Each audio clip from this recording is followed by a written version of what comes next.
여호와는 내게 복을 주시고 너를 지키시기 원하며 여호와는 그 얼굴로 내게 비추사 은혜 베푸시기 원하며 여호와는 그 얼굴을 내게로 향하여 드사 평강 주시기를 원하노라. 아멘. 사랑과 은혜가 풍성하신 하나님, 오늘도 주님 앞에 나온 우리 한 사람 한 사람 주님의 능력에 벌로 붙드셔서 온전한 예배 되게 하시고 하나님을 만나는 시간 되게 하시고 하나님께 영광 돌리는 귀한 예배가 되게 하여 주옵소서.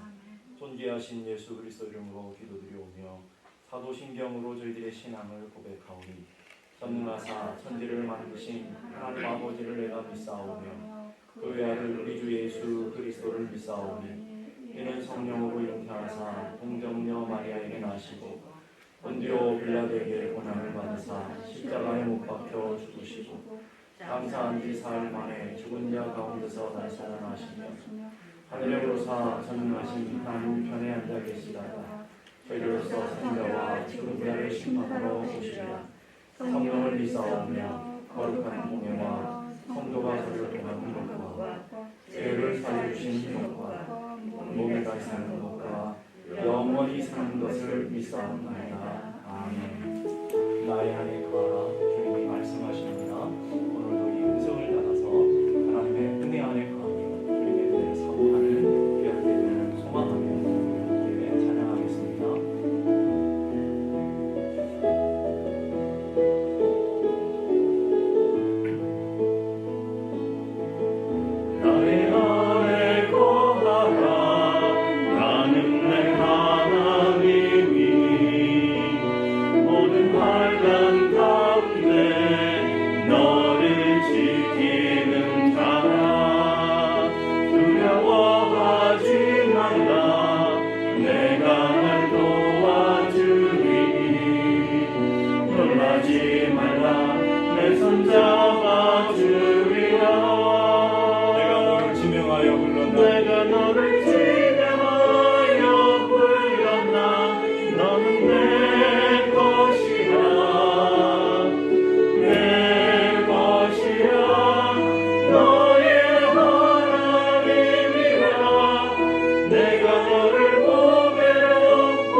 언제나 너에게 기울이시니 어두움에 밝은 빛을 비춰주시고 너의 작은 시름에도 응답하시니 너는 어느 곳에 있든지 주를 향하고 주만 바라볼지어다.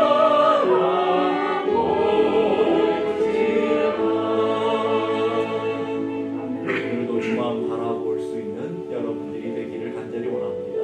여러분의 마음이 주께로 확정되어 믿음의 눈으로 주님을 보게 하시고 오늘 우리 가운데 역사하시는 하나님의 은혜를 따라 살아가는 믿음의 자녀들이 되기를 주님의 이름으로 축복합니다. 오늘도 그 믿음으로 여기에 모인 우리 주의 은총 받은 자여라 믿음으로 고백하며 우리 함께 찬양하기 원합니다. 여기에 모인 우리 주의 은총 받은 자여라 주께서 이 자리에 함께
이 자리에 불러주신 하나님께서 오늘도 우리 마음 가운데 성령으로 역사하셔서 우리가 받은 축복을 깨닫게 하시고 우리가 누리는 은혜를 깨닫게 해주셔서 은혜와 축복을 의지하여 감사함으로 기쁨으로 예배하는 귀한 시간 되게 하여 주시옵소서. 우리는 연약하지만 우리는 부족하지만 주님께서 우리의 믿음을 지켜주시고 오늘도 어두운 밤에도 우리를 주의 사랑과 주의 진실함으로 붙들어 주시며 인도하시는 것을 바라보며 기도하며 예배하는 저희 모두가 되게 하여 주옵소서.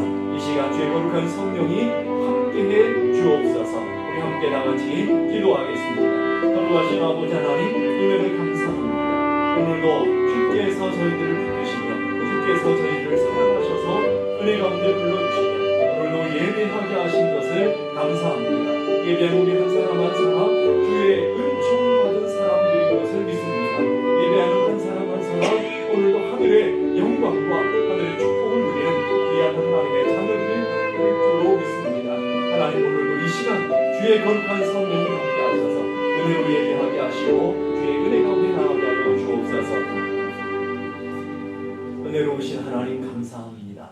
오늘도 주께서 저희들을 사랑하셔서 부르셨사오니 은혜 가득한 예배 주의 성령으로 충만한 예배가 되게 하여 주시옵소서.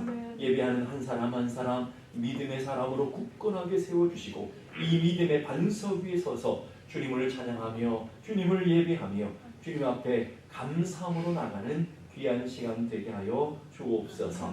하나님 아버지 오늘도 우리를 향한 하나님의 사랑을 깨달아 알게 하시고 우리를 부르시는 그 부르심에 믿음으로 응답하며 나아가는 귀한 예배가 되게 하여 주옵소서. 하나님 아버지 우리 한 사람 한 사람 성령에 붙들려 예배하게 하시고 하나님의 거룩한 은혜 앞으로 담대히 나가는 귀한 시간 되게 하여 주옵소서. 하나님 오늘도 예배하는 우리 한 사람 한 사람을 하나님의 거룩한 은혜로 붙들어 주셔서 온전한 예배 되게 하시고 믿음의 예배가 되게 하시고 성령 충만한 예배가 되게 하여 주옵소서. 존귀하신 예수 그리스도 이름으로 기도드리옵나이다. 아멘. 교회 소식 알려드리겠습니다. 오늘은 독립기념주일 기념일이라서 많은 분들이 출타했습니다. 그분들이 안전하게 잘 다녀오시고 좋은 시간들을 보낼 수 있도록 여러분들이 기도해 주시면 감사하겠고요. 2021년 상반기 재정복을위한 공동회의가 7월 셋째 주 18일 2부 예배 후에 본당에 있어 있습니다. 재정보고를 위한 공동회의를 위해서 여러분들이 기도해 주시고요. 감사위원으로 지정원 장로님과 박인채 집사님은 재정부와 상의하셔서 감사해 주시면 감사하겠습니다. 권사기도회가 이번 주 토요일 오후 5시에 있습니다. 권사님들 모여서 뜨겁게 기도하시고 또 성도들의 아름다운 교제의 시간들이 되기를 간절히 바랍니다. 사역자 모임이 오늘 일부 예배 후에 본당에 있습니다. 사역자들은 다 참여해 주시면 감사하겠습니다. 기도하겠습니다. 하나님 아버지 은혜를 감사합니다. 오늘도 주님께서 저희들을 사랑하시고 은혜 가운데 세워주심을 감사합니다. 오늘도 믿음으로 주님 앞에 나와싸우니 큰 은혜의 시간을 되게 하시고 오늘도 하늘의 영광과 하늘의 복을 맛보며 누리며 증거하는 믿음의 자녀들로 세워주옵소서. 우리 한 사람 한 사람 하나님이 찾으시는 참된 예배자, 하나님 기뻐하시는 참된 하나님의 사랑으로 세워져 갈 수 있도록 은혜 베풀어 주옵소서. 귀한 예물 구별하여 주의 손에 올려드립니다. 하나님 이 예물을 주께서 받으시고 하나님의 영광과 하나님 나라를 위해 아름답게 쓰여지는 귀한 예물 되게 하시고 하나님 앞에 들려진 이 헌물들이 하나님의 그 거룩한 나라를 세우는 데 아름답게 사용되는 통로가 되게 하여 주옵소서. 하나님 오늘도 주님의 말씀 앞에 섭니다. 겸손히 듣게 하시고 믿음을 따라 살게 하시고 오늘도 우리 안에 아름다운 열매들이 맺어지게 하여 주옵소서. 존귀하신 예수 그리스도 이름으로 기도드리옵나이다. 아멘.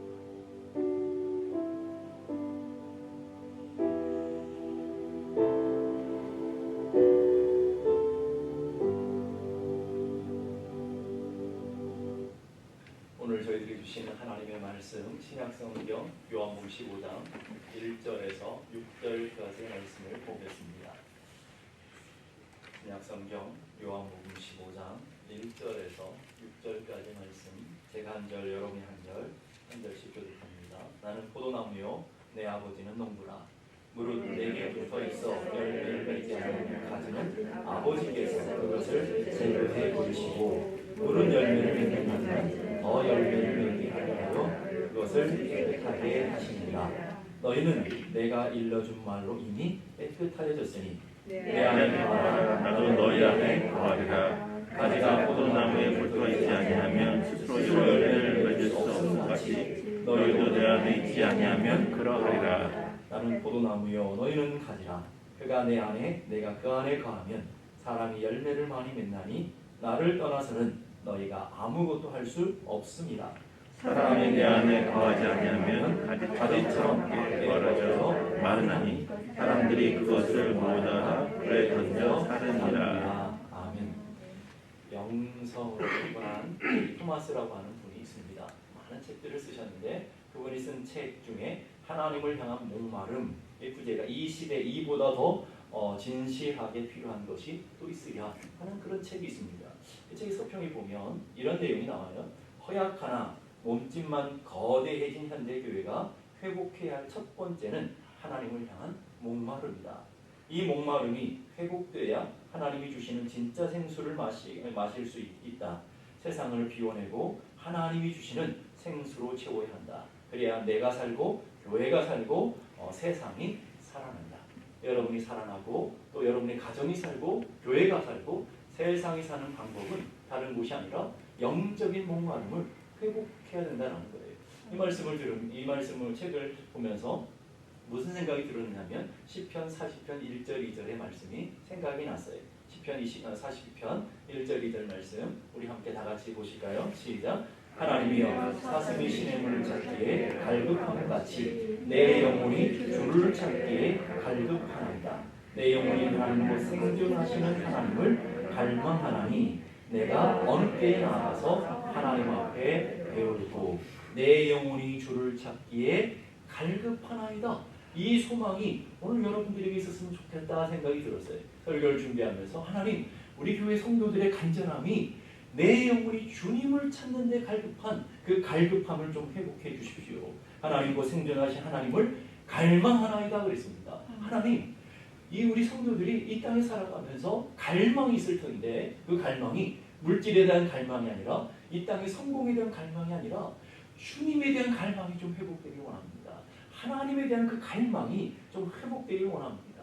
이 세상의 썩을 물에 목말라 하는 인생이 아니라 하나님 주시는 생수의 그 가람들이 해결되어지는 믿음의 사람들, 썩는 양식을 위해 살아가는 인생이 아니라 참 양식이신 참 하나님을 바라보며 살아가는 믿음의 하나님의 사람들이 다 되기를 갈망합니다. 이런 소망이 생기더라고요. 여러분들도 오늘 예배를 하면서 그 하나님에 대한 갈망이 회복된 은혜가 있기를 원하고요. 그 갈망으로 예배에 대한 목마름, 은혜에 대한 목마름, 기도에 대한 목마름, 성령에 대한 목마름, 하늘의 양식에 대한 목마름으로 예배하는 우리 모두가 될 수 있기를 주님의 이름으로 축복합니다. 이런 예배하는 우리들의 가장 중요한 게 뭐냐면 예배의 대상에 대한 거 아니겠습니까? 예배의 대상, 예수는 도대체 누군가? 하나님은 도대체 누군가 하는 질문들을 가지고 늘 그것을 물으며 내가 예배하고 내가 섬기고 내가 의지하는 하나님에 대한 믿음의 대상은 분명히 우리는 해가야 될 줄 압니다. 요한복음은 끊임없이 예수님이 누구신지를 가르쳐주고 있는데 그걸 우리는 신학적으로 예수님의 자기 계시, 예수님의 자기 선언이라고 그랬어요. 여러분들이 누누이 들어서 이미 귀에 딱지가 생길 만큼 들어서 아시고 계실 거예요. 이 요한복음에는 예수님의 자기 계시의 선포가 7가지가 나와요. 이거를 헬라어로 에고 에임이라고 그러죠. 7개. 에고 에임이는 그냥 나타나는 게 아니라 출애굽기 3장에 하나님, 여호와 하나님께서 모세에게 나타나시면서 자기를 계시하는 시내산의 자신을 계시하는 그 용어를 들어다가 예수님이 하나님만 쓸 수 있는 그 용어를 들어다가 자신을 드러내 보이시고 있다는 거예요. 이 말은 무슨 말이겠어요? 나는 바로 그 여호와 하나님, 그 하나님이다라는 것을 자기 계시를 통해서 그런 문법적 용어를 통해서 우리에게 설명하고 있는 것을 보게 됩니다. 7개의 에고에임도 여러분들 아시지만 첫 번째는 나는 생명의 떡이다. 요한복음 6장, 그리고 요한복음 8장에는 나는 세상의 빛이다. 요한복음 10장에는 나는 양의 문이다. 나는 선한 목자다. 그리고 11장에 가면 나는 부활이요 생명이다.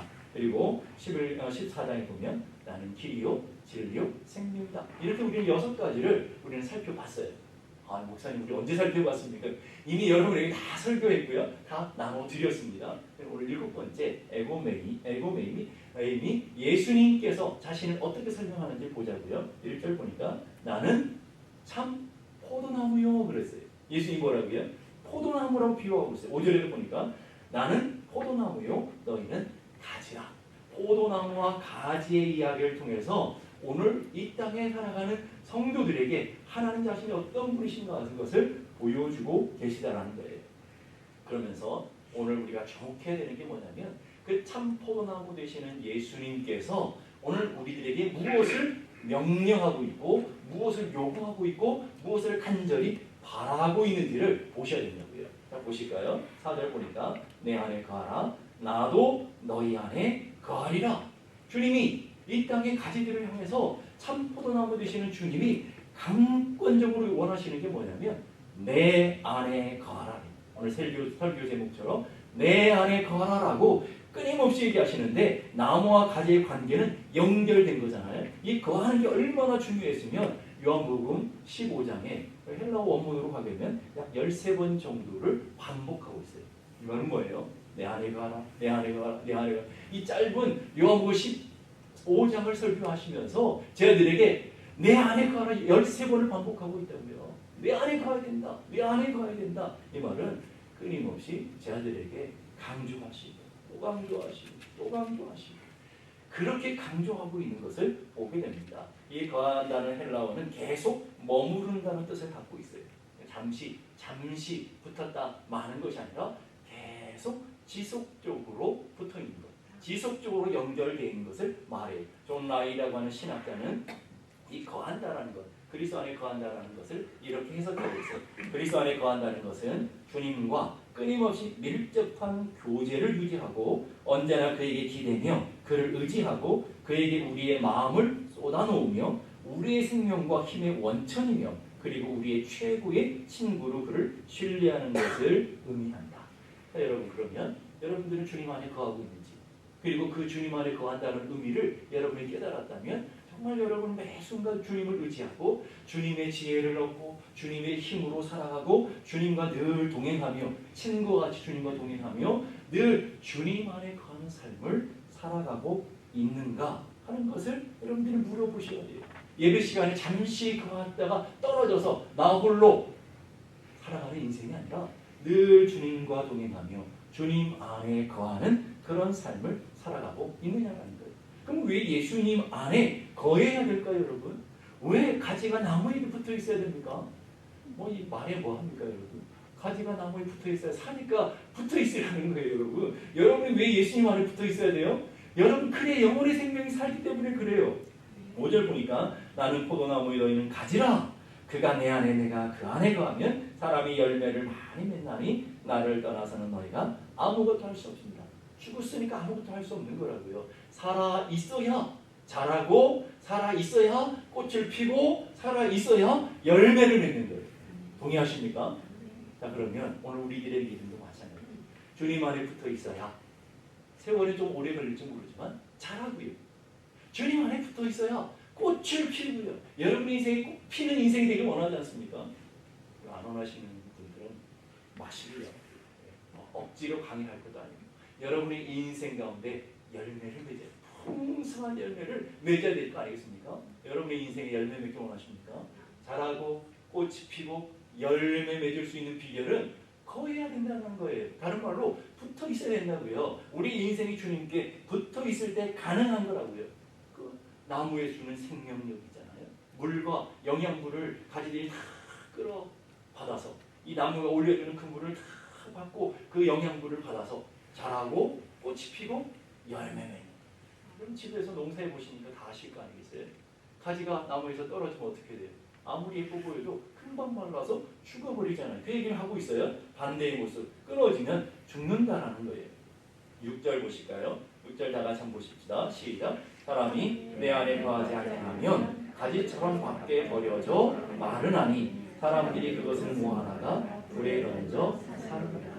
가지가 나무로부터 분리되면 말라 비틀어집니다. 우리 인생도 마찬가지죠. 주님께로 떨어진 우리 영혼이 말라 비틀어져요. 세상에 대한 목마름인데 채워지지 않는다고요. 아무리 가져도 만족함이 없게 된다고요. 이 말라 비틀어져가는 과정이잖아요. 근데 말라 비틀어지는 것을 끝나지 않아요. 그럼 어때요? 긁어 모아 불에 태워버리잖아요. 그런 것처럼 우리 영혼도 마찬가지라는 말이에요. 우리의 삶이 이 땅의 삶으로 끝나는 것이 아니라 말라 비틀어지고 이 땅에 그렇게 살다가 마지막 날에 다 아프고 모아서 불과 유황불에 던져버린다는 말이에요. 그게 가지가 나무에 붙어있지 않는 그런 나무의 결과다라고 우리에게 얘기하고 있는 거예요. 그래서 우리는요, 우리의 생명, 가지가 나무에 의존적으로 붙어있는 생명인 것처럼 우리도 하나님께 의존적인 생명이라고요. 여러분, 나 홀로 잘 사는 것 같고 내 계획, 내 힘으로 인생을 살아가는 것 같아도 하나님이 여러분의 은혜를 딱 단절시켜버리면 다 죽음이라고요. 잘 모르십니까? 그러길 원하십니까? 제발 그러지 않기를 원합니다. 그게 얼마나 고통입니까? 하나님이 그걸 끊어버려요. 그러니까 여러분 어떻게 할 수 있냐면, 어렸을 때 보면 수도세나 전기세 주변에서 못 내는 분들 있잖아요. 그러면 나라에서 와가지고 다 잘라버려요. 그러면 아무리 집에서 물을 틀어도 물이 안 나와요. 여러분 그런 경험하면 안 되죠. 네. 그런 경험들을 하시는 분들 주변에 봤을 거라고요. 분명히 멀쩡히 다 있다고요. 그러나 나라에 와서 딱 단수해버리거나 전기를 딱 차단해버리면 아무리 화려해도 아무 영향을 못하게 되는 것을 보게 됩니다. 미국의 사상가인 에머슨이라고 하는 분은 이렇게 말해요. 믿음이란 예수 그리스도 안에 거하는 것이다. 믿음이 뭐라고요? 아주 쉽게 얘기하고 있어요. 믿음은 다른 복잡한 게 아니라고요. 날마다 예수 그리스도 안에 거하게 되는 것, 이게 믿음이다 라고 얘기하고 있어요. 끊어진 줄에 달려있는 전구가 아무리 화려하고 멋져 보여도 전기줄과 단절되어 있으면 어떤 불도 밝혀낼 수 없는 거예요. 끊어진 수도관을 여러분 보신 적 있습니까? 아무리 수도꼭지를 금으로 다이아몬드로 만들어놔도 수도관이 잘라있으면 아무 소용이 없는 거예요. 여러분의 인생이 학력으로, 여러분의 인생이 세상의 부유함으로, 세상의 뜻대로 막 풍성한 것처럼 그게 수도꼭지라고요. 수도꼭지가 아무리 화려해도요, 하나님으로 단절되는 여러분의 영혼의 목마름을 해결할 수가 없다고요. 영혼의 만족함이 있을 수가 없다는 거예요. 하나님 앞에 끊어진 우리의 인생을 이렇게 표현하면 돼요. 뿌리 뽑힌 나무. 여러분 길을 태풍이나 큰 바람 불면 길을 지나다 보면 뿌리 뽑힌 나무들을 얼마나 많이 봅니까? 끊어진 수도관, 끊어진 전기줄, 끊어진 다리. 다리가 끊어지면 지나갈 수 없는 거잖아요. 끊어진 가지. 이런 것들이 하나님과 우리 사이에 단절된 모습을 설명해주는 용어라고 보시면 돼요. 그러니까 우리의 은혜는, 우리의 믿음은 다른 데 있지 않다고요. 하나님과 연결되어 있어요. 하나님과 붙어 있어야 된다고요. 이게 은혜고 이게 축복이라고요. 그래서 여러분들이 하나님 앞에 붙어 있는 은혜의 삶이 되어지기를 주님의 이름으로 축복합니다. 하나님께서 하나님과 인간이 단절된 모습을 가장 잘 표현해주는 성경 구절이 예레미야 아마 2장 13절인 것 같아요. 예레미야 2장 13절의 말씀 보실까요? 함께 다 같이 보십시다. 시작. 내 백성이 두 가지 악을 행하려나니 곧 그들이 생수의 근원 되신 나를 버린 것과 스스로 웅덩이를 판 것인데 그것은 물을 가두지 못할 터진 웅덩이들이니라. 자 보세요. 내 백성이 두 가지 악을 행했대요. 하나님 앞에 죄를 행했고 하나님 앞에 악이에요. 근데 그게 첫 번째 뭐냐면 하나님을 떠난 거예요. 생수의 근원. 우리를 말하면 우리 집에서 나오는 물의 저수지, 수원지가 있을 거 아니에요. 수원지이신 하나님을 떠났단 말이에요. 수원지인 하나님을 떠나서 단절되어 있어요. 그게 악이에요. 그게 죄라고요. 그런 사람에게 나타나는 두 번째 반응이 뭐인지 아십니까? 그것이 죄인데 자기 힘으로, 자기의 노력으로, 자기 열심으로 인생을 살아가요. 세상 사람들 그런 사람들은 막 박수 쳐주죠. 야, 저 사람 자수성가했네. 저 사람 성공한 인생이네. 근데 하나님 그걸 악이라고 한단 말이에요. 하나님 그걸 죄라고 한다고요, 여러분. 하나님 없이 자기 힘으로, 자기의 꾀로, 자기의 지식으로 살아가는 것이 하나님께는 죄라는 것을 우리는 기억해야 돼요. 그래서 무엇인가 얻는 것 같고 무엇인가 갖는 것 같잖아요. 무엇인가 성취해서 막 쌓아놓는 것 같잖아요. 그런데 성경은 뭐라고 하냐면 물을 가두지 못하는, 물을 젖지 못하는 뭐라고요? 터진 웅덩이란 말이에요. 터진 운동이 아무것도 남지 않아요. 물질 얻은 것 같은데 가족은 잃어버리고요. 가족은 얻은 것 같은데 돈은 잃어버리고요. 뭐 이런 터진 운동이라고요. 많은 사람들 그걸 보잖아요. 평생 자수성가하면서 이제 돈을 얻었는데 건강 잃어버려서 한순간에 날아가 버리는 사람도 있고요. 가정을 잃어버려서 가정이 혼탁한 가정, 자녀들을 방황하는 그런 가정들이 얼마나 많습니다, 여러분. 그게 터진 운동의 인생이다라고 우리에게 얘기해 주고 있어요. 그것을 잘 보여주는 두 가지 사건을 제가 얘기해 드릴게요. 하나는 국가적인 이야기고 하나는 개인적인 이야기. 국가적인 이야기는 1917년 소련이 공산당 혁명을 통해서 공산주의를 세웠어요. 그리고 제일 먼저 한 일이 뭐냐면 1000년에 가까운 그 교회를 문 닫아버렸어요. 1000년에 가까운 이 교회를 문 닫아서 예배를 못하게 하고 이 기독교는 인민의 화편이라고 생각했어요. 인민의 화편으로 생각해서 수많은 억압과 핍박을 통해서 기독교는 단문이 닫히고 고통을 겪었어요. 그리고 그 후 공산당 혁명이 일어난 70년 후에 공산당은 이 땅에 사라집니다. 러시아는 붕괴됐다고요. 공산당 혁명을 통해서 나라를 세운 나라는 70년 만에 붕괴해지고 말았어요. 그래서 많은 학자들이 소련이 붕괴된 이유가 도대체 무엇일까? 외부의 핍박이나 외부의 공격도 없는데 왜 이렇게 한순간에 무너져 버렸을까라고 궁금했어요. 각 분야 100명을 선출해가지고 그 사람들에게 3년 동안 연구하도록 프로젝트를 줬어요. 그리고 그 이유를 발표했는데 첫째는 내부 부패다. 이 공산당 혁명 하고 있는 이 사람들이 이 70년 동안에 얼마나 부패하고 얼마나 썩었는지 이 내부 부패의 가장 큰 원인이었고, 두 번째가 뭐냐면 하나님을 믿지 않고 하나님을 떠난 것이다. 자, 그러면 첫 번째 원인도 마찬가지겠죠. 자신들의 믿음을 지키고 자신들의 정신을 지켜갔던 믿음이 사라지고 나니까, 하나님을 떠나고 나니까 정신적으로 황폐되어서 타락과 음란함과, 여러분 이 공산주의 세계에서 그렇게 억압하는데도 가장 음란한 나라가 러시아였잖아요, 여러분. 그런 나라로 변질되고 말았더라는 거예요. 그래서 한 소련 공산당 지도자가 이런 얘기를 했어요. 교회의 문을 닫으니 모든 문들이 닫혀버린다. 하나님께서 하늘의 축복의 문을 닫으신 것이다 라고 얘기해요. 그래서 우리의 모든 불행은 하나님을 잃어버린 결과이다. 인간들이 교회의 문을 닫으니 하나님께서는 하늘의 축복의 문을 닫아버리셨다. 교회의 문을 닫았더니 하나님은 하늘의 문을 닫아버리니까, 여러분 러시아만큼 자원이 풍부한 나라가 어디 있습니까? 러시아만큼 땅이 풍부한 나라가 어디 있습니까? 얼마나 광활한 땅입니까? 그런데 놀라운 건요, 거기에 러시아가 갖고 있는 세 가지, 당시 공산당 시대에 당시 러시아가 갖고 있는 세 가지 기적이 있었대요. 그 기적이 뭐냐면, 첫째가 나무는 무지 많은데 나무에서 나오는 종이는 없다는 거예요. 이게 기적이었어요. 여러분 가장 좋은 재료 나무의 좋은 재료가 침엽수 아닙니까, 여러분? 그게 다 러시아 땅에 있었다고요. 그런데 종이가 모자랐대요. 두 번째, 원유가 가장 많은 나라인데 휘발유가 모자랐대요. 휘발유가 없었대요. 세 번째는 가장 넓은 땅을 차지하고 있는데 식량이 부족했다. 여러분 학자들이 그걸 보니까 이거는 기적이 아니면 이게 기적이 아니면 도대체 일어날 수 없는 일이다라고 평가했다라는 거예요. 여러분 인생 어때요? 물질이 많은데 여러분이 더 공허하고, 여러분의 삶은 풍성한 것 같은데 여러분의 인생은 더 메말라가는, 말라 비틀어져가는 그런 것 같지 않습니까? 하나님과 단절되면서 나타나는 그런 원인이 아닌지 살펴봐야 되는 거예요. 두 번째, 개인적으로는요, 인간 개인적으로는 여자의 일생을 쓴 프랑스의 유명한 작가 모파상이라는 분을 여러분 들어보셨을 거예요. 그분은 원래 신학교 다녔었어요. 신학교, 하나님을 섬기고 하나님의 일을 하기 위해서 신학교 다니다가 퇴학당했어요. 그리고 하나님과 결별했어요.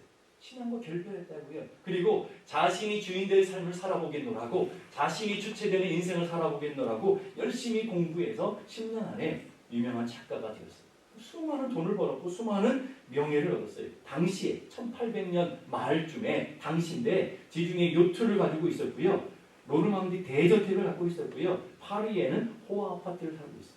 그리고 수많은 여인들을 바꾸며 그렇게 세상을 즐기며 사는 것 같았지만, 그 수많은 비평가들이 그에게 찬사하고 군중들은 그를 흠모하는 인생처럼 보였어요. 그러나 정작 자신은 너무 말라, 괴롭고, 그래서 불멸증 때문에 얼마나 큰 고통을 당했는지 몰라요. 1892년 1월 1일 새해를 맞이하면서 인생의 의미를 찾지 못해서 모든 것을 가지고 모든 것을 누리고 그리고 쾌락과 즐거움과 세상이 자랑하는 모든 것을 가진 것 같은데 인생의 목적을 잃어버리고 의미를 못 찾아서 여러분 대단하잖아요. 문학가인데 그 사람들이 의미를 주는 글을 쓰는 작가인데 자신의 삶의 의미를 깨닫지 못하고 종이칼로 자신의 목을 그어버렸어요. 자살을 시도했단 말이에요. 얼마나 공허했으면 그렇겠어요. 그런데 간신히 목숨을 구했지만 정신적인 파탄으로 인해서 정신병동에서 몇 달을 지내다가 43세의 일기로 세상을 떠났어요. 그리고 그가 살던 삶을 보여주는 무덤에 묘비병이 있는 그가 늘 했던 말이래요. 늘 했는데 나는 모든 것을 소유하고자 했지만 결국 아무것도 갖지 못했다. 그게 묘비병이에요. 기가 막히지 않습니까, 여러분? 우리가 보기에는 남들이 다 부러워하는 거예요. 돈도 있죠, 명예도 있죠, 쾌락과 세상의 즐거움, 모든 것을 누리는 멋진 인생, 성공하는 인생, 대표적인 성공하는 인생 아닙니다, 여러분? 세상 사람들이 그걸 원하고 그 길로 가고 있잖아요, 여러분. 그런데 영혼은 파탄이 나고 정신적인 혼돈과 공허함 때문에 결국은 자살과 아니면 또 정신병들에서 삶을 절규하며 살다가 결국 마무리하고 마는 거죠. 자신의 꿈을 이룬 것 같았지만 실상은 가장 처절하게 가난하고 비참한 인생이었다는 것을 오늘 우리는 깨닫게 되어야 한다. 그 이유가 뭘까요, 여러분? 하나님을 떠나서 스스로 만족하며 스스로 자신이 주인 되는 인생을 살아가려고 한 결과가 바로 그런 인생이었다고요, 여러분. 세상 사람들이 우러러보는 인생 같아도 초라하고 가난한 비굴한 그런 인생이었다는 것을 보게 됩니다. 그래서 오늘 주님 우리에게 명령하시는 거예요. 오늘 주님이 우리에게 말씀하시는 거예요. 나를 떠나서는 너희가 아무것도 할 수 없습니다. 나를 떠나면 성공하는 것가 자유인 것 같은데 아무것도 할 수 없다. 아무것도예요, 아무것도. 아무것도 할 수 없다. 그것을 기억할 수 있는 내가 있기를 간절히 바랍니다. 이 말을 다르게 말하면 내 안에 거하라. 이걸 강조하는 말이에요. 내 안에 거하라. 내 안에 거하라. 내 안에 거하라. 13번이나 반복하시던 주님은 나를 떠나며 너희가 아무것도 없는 죽는 인생이야 라고 우리에게 가르쳐 주고 있는 거예요. 그리스도 안에 있는 것이 축복인 줄로 믿습니다. 그리스도 안에 있으면 새로운 피조물이 됩니다. 그리스도 안에 있으면 새 생명의 은혜를 누립니다. 그리스도 안에 있으면 참 평강을 누리고요. 그리스도 안에 있으면 능력을 얻게 되고요. 그리스도 안에 있으면 축복을 받고 그리스도 안에 이렇게 영광이 있고 그리스도 안에 기쁨이 있고. 오늘 아멘은 안 하기로 하고 오셨죠? 오늘 우리 안에 그런 축복이 새 생명의 능력과 참된 복이 우리 안에 있게 되는 거예요. 그리스도 안에 있으면 믿습니까? 정말 믿긴 하는 거예요. 그렇다면 오늘 여러분의 삶의 모습을 한번 보자고요. 아는 것은 믿는 게 아니라 그렇죠. 알고 있으면 그 아는 것에 내 삶을 던지는 것이 믿는 것이라고 그랬어요. 여러분들은 그 예수 안에 복이 있고 예수 안에 거하는 것이 생명이고 예수 안에 거하는 것이 참된 능력이고 지혜이고 은혜라는 것을 여러분들이 아멘 했어요. 그러면 정말 그렇게 거하고 있는가? 그걸 물어보셔야죠. 여러분 어때요? 거하고 있습니까? 그러면 지난 한 주간 살아오면서 여러분의 마음에 품고 있는 관심은 무엇이었어요? 관심이 뭐였어요? 무엇을 위해서 그렇게 목말랐고 무엇을 그렇게 쫓아서 동분서주하며 살아가는 인생이 되었나요? 지난 한 주 동안 여러분은 주님과 붙어있기 위해서 어떤 노력을 하셨나요? 주님과 붙어있기 위해서 어떤 노력을 하셨나요? 말씀을 읽으셨습니까? 기도하셨습니까? 주님과 교제하기 위해서 어떤 삶을 살아오셨나요? 찬송가 370장 보십시다. 1절 보니까 주 안에 있는 나에게 딴 근심이 있어요. 우리는 그렇게 찬양해요. 근데 주 안에 안 있어요. 그것도 신기하죠. 주 안에 있는 나에게 딴 근심이 있으랴 고백해놓고는 십자가 앞에 나아가 내 짐을 풀었네. 짐을 풀어야 되는데 안 나와요. 주님 앞으로 안 와요. 주님과 떨어져서 홀로 살아요. 여러분 예배할 동안 주님 그 안에 거하고 주님 사랑합니다. 그리고는 예배를 자리를 끝나고 나가면서 뭐라고 고백하냐면 주님 한 주 동안 여기 잘 계셔요. 그리고 일주일 후에 제가 만나겠습니다. 다들 그런다고요. 주님과 상관없는 삶을 살아요. 2절 보십시다. 주님 안에 거할 때니 두려움이 변하여 기도가 붙어요. 우리는 다 두려움 갖고 살아가요. 우리는 다 염려들이 있다고요. 그러나 세상 사람들과 다른 그리스도 안에 있는 사람들의 다른 점이 뭔지 아십니까? 그리스도 안에 있으면 그 염려와 근심이 기도로 바뀌어요. 내 두려움이 변해서 찬송이 되고요. 한숨이 변해서 노래가 되어져요. 찬양이 된다고요. 그게 그리스도 안에 있는 사람의 능력이라고요. 내 주는 자비하셔서 늘 함께 계시고 주님이 우리 안에 계시면, 늘 함께 계시면 내 궁핍함 아시고 늘 채워주시는, 우리 육체적인 궁핍뿐만 아니라 영혼의 궁핍함, 우리 정신적인 궁핍함 아시고 늘 채워주시네. 이렇게 고백한다고요. 4절 보실까요? 내 주와 맺은 언약은 영불변하시니. 하나님 우리 안에 거하신다는 건 불변이에요. 내가 주님 안에 거하지 않아서 그러지. 예? 영불변, 깨질 수 없는 그거라고요. 그 나라 가기까지는 늘 보호하시, 늘 함께 하신다라는 거예요. 그리고 후렴 보세요. 주님을 찬송하면서 할렐루야. 그 다음에 마지막이 중요해요. 마지막. 이건 우리 삶의 모습이죠. 내 앞길 멀고 험해도 어떤 장애물, 어떤 고난, 어떤 시험, 어떤 환난이 닥쳐도 그 다음 뭐예요? 나 주님만 따라가요. 나 주님 안에 거해서 주님과 함께 하겠습니다 라고 고백합니다. 여러분 그런 고백의 삶을 살지 않으면 이 찬양을 부르면 안 돼요. 우리는 그렇게 고백하면서 하나님 그런 삶이 되기 원합니다. 우리 믿음의 수많은 선진들이 그 고난의 날, 환난의 날, 그 고통의 날, 수많은 시련의 가난한 날에 이 370장을 받으면서 은혜를 받고 도전을 받고 힘을 받고 그 찬양을 부르면서 용기를 얻어서 그 고난을 이겨내고 그 환난을 이겨 믿음을 지키고 교회를 지휘하며 하나님 나라를 세워 왔다고요. 그게 우리 믿음의 선진들이었다고요. 이 찬양 얼마나 좋아했는지 몰라요, 여러분. 얼마나 좋아했는지. 오늘 여러분들 이 찬양을 정말 좋아하실 줄 알아요.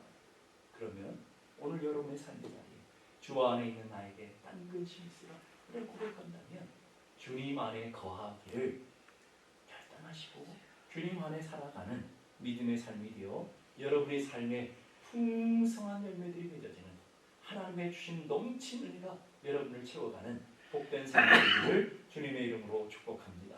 기도하겠습니다. 기도하신 하나님, 우리도 주님 안에 거하기 원합니다. 내 안에 주님께서 거하신다고 우리는 믿음으로 고백했다고 한다면 나도 역시 주님 안에 거하기를 원합니다. 내 앞길 멀고 험해도 나 주님만 따라가며 주님과 동행하며 주님 안에 거하는 삶이 되게 하여 주시옵소서. 너희가 나를 따라서는 아무것도 할 수 없다. 너희가 나를 따라서는 죽은 인생이다. 영적으로 죽은 사망이다라고 말씀하시는 하나님의 음성을 듣게 하시고 그 음성 가운데서 강권적으로 강력하게 우리에게 반론적으로 얘기하시는 내 안에 거하라 라고 말씀하시는 주님의 음성을 듣는 귀한 아침이 되게 하여 주옵소서. 우리 함께 다같이 기도하겠습니다. 거룩하신 아버지 하나님, 은혜를 감사합니다. 내 안에 거하라, 내 안에 거하라.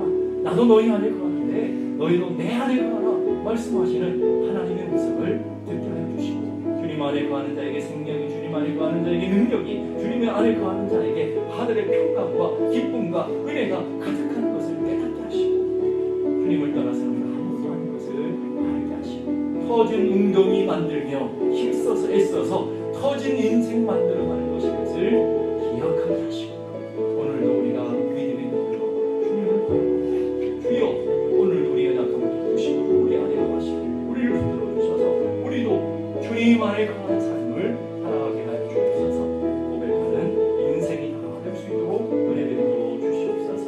나 주님만 따라가리 고백하며 우리도 주님과 함께 동행하며 주님만 따라가는 믿음의 삶이 되게 하여 주옵소서.